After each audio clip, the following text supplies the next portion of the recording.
Hi guys, welcome back. Today we have a special video on my Jaboticaba collection in late spring 2022, and here they are.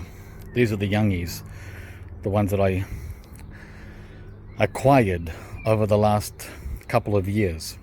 So you're looking at between 1 and 2 years of growth.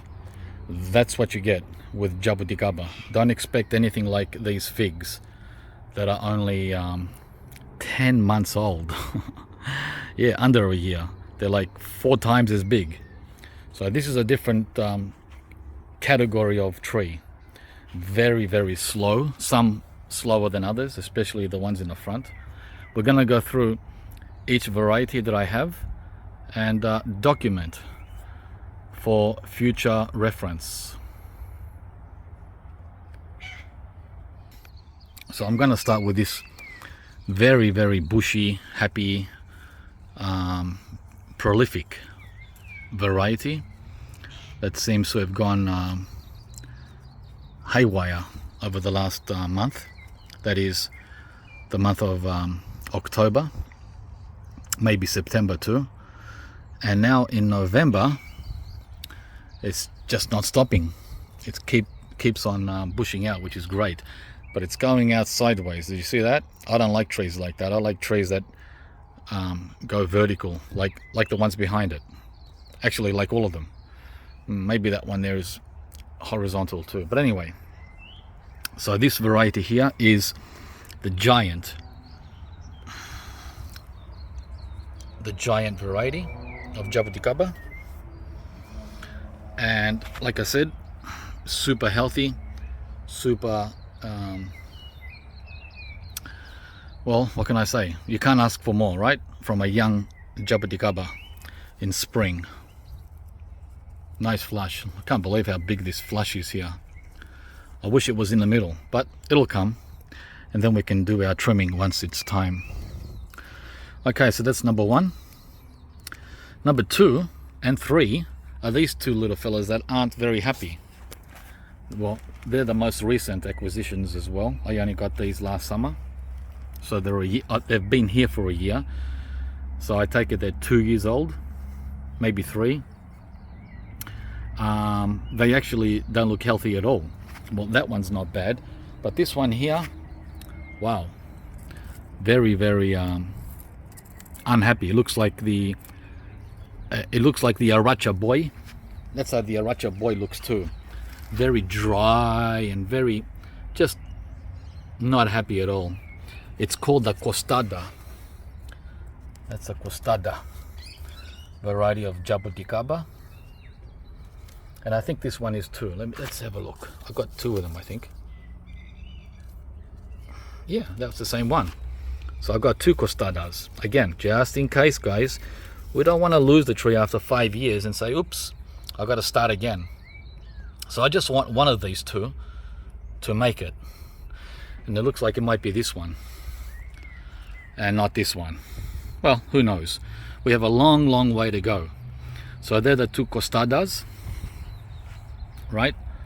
And you can read up about these varieties online, even on Daly's website, to find out more information, because I want to keep this video short, guys. If I talk about each variety, we'll be here for 3 hours. Next is this one here. It's looking a little scraggly as well, not the best. Variety Scarlet is the variety. Okay, very sweet fruit. Well, we'll find out. I hope I got 2 of these Scarlets. I would have liked to have 2 of them, because that's a very nice sweet one. Hang on, what's that one back there? That one is no, that's not a Scarlet. Yeah, I need to get another Scarlet. It's good to have 2, like I said, of each one, and I do have 2 of the other ones. All right, next is look at the difference, how healthy this is. Look at those leaves in comparison, right? Looks like we went to a different state, a different climate. Nope, we're in the same garden, guys. We're in the same garden, right? Same location, same care, same everything, same soil. So, who's this sexy guy or girl? I think that's the healthiest out of all of them, to be honest. That is another giant. So we have two extremely happy giant Jaboticabas. Wow. Look at that. Amazing. I couldn't be happier. Look at him. Right? Alright, next we go to this bushy guy here. And this bushy guy here, which is just starting only now to push new growth. Right there. That's a great sign. Which the Costada, the two Costadas and the Scarlet are not showing at all. There's no sign of life yet. New life. So I'm a little concerned for these three guys here. Okay. So this one here is the red hybrid. Wow. Nice. That's a dwarf. The sun is in and out, so you get to see these plants in different lighting. Pretty cool, huh? And then we have two other ones which are identical, two of the same. These two. And they're doing really good too, guys.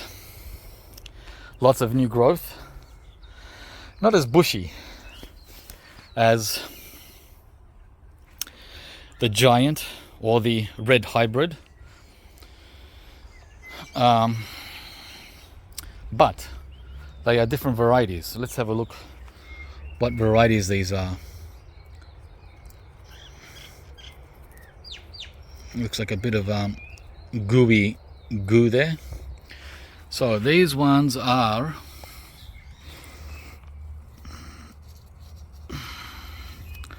if I can pass the label through. I can't memorize all these guys, it's impossible. The large leaf Jaboticaba, and there's Daniel's name, the guy who prepared it. This is the same.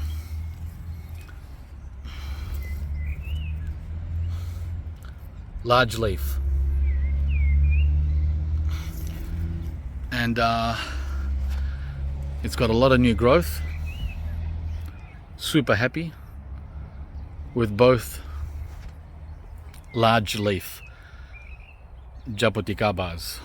In Australia, dailies I should say, likes to call them small leaf and large leaf. They're actually Grimmel and Sabra in America. But we'll just go with the way they're labeled by dailies, because that's what we have in front of us, right? So they're the varieties, guys, that I have here in pots.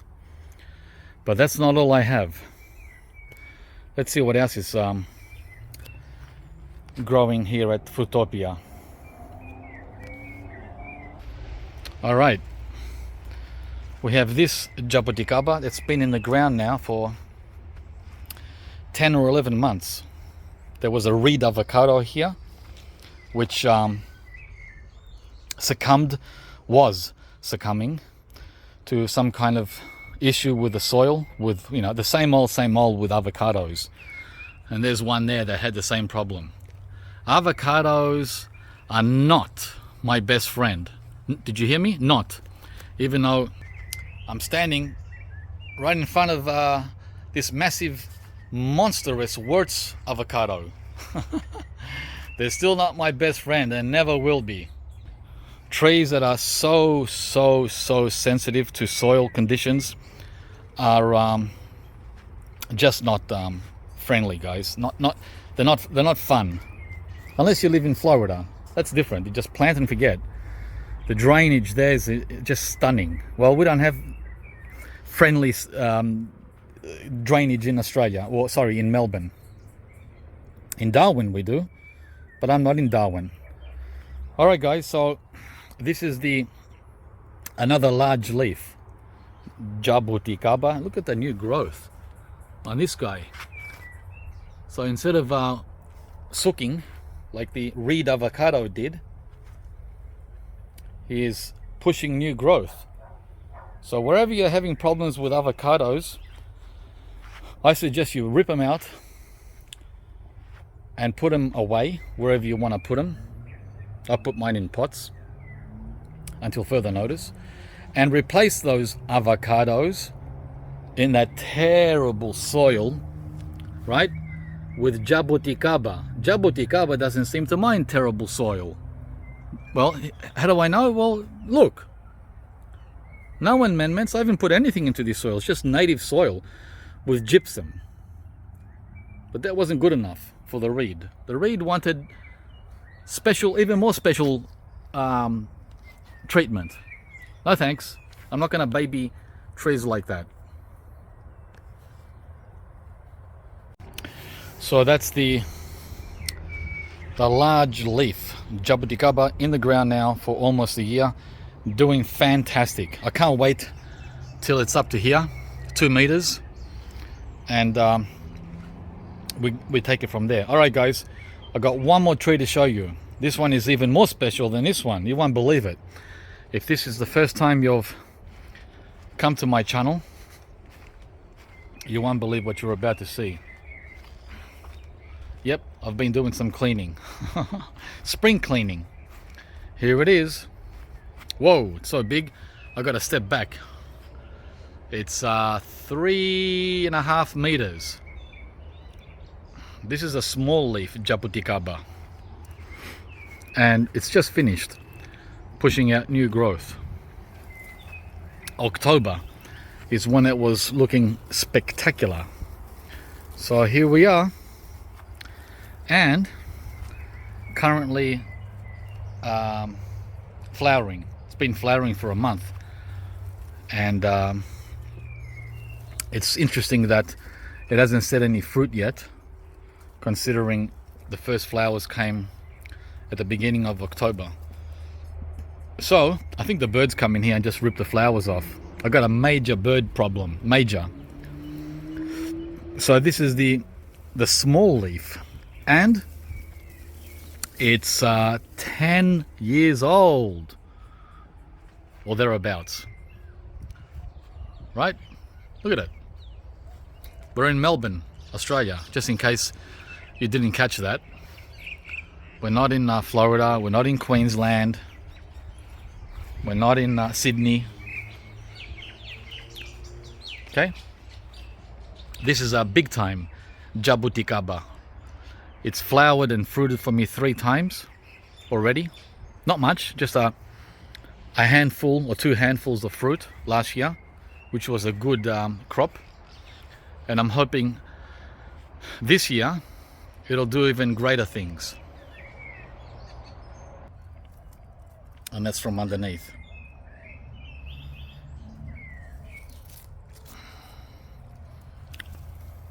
I should have planted 2 of them back when I did. I didn't know anything about Jaboticaba back in the early tens, but I wish I had. Now I would have had 2 monster-sized small leaf Jabos. Oh well, that's why a couple of years ago I decided to start adding more varieties. Alright guys, I hope this video was inspiring. It sure was fun making it. I love making videos for you guys. We have the jamun here, which is reaching 2 meters now. We almost lost it a couple of weeks ago, but it's all good. The Chico Jujube coming to life, the Fuyu Persimmon, and then back to the nursery here where I've got all the suks, right, the tropicals. Thanks for watching, guys. Please like the video if you've enjoyed it. Subscribe to the channel if you haven't yet, and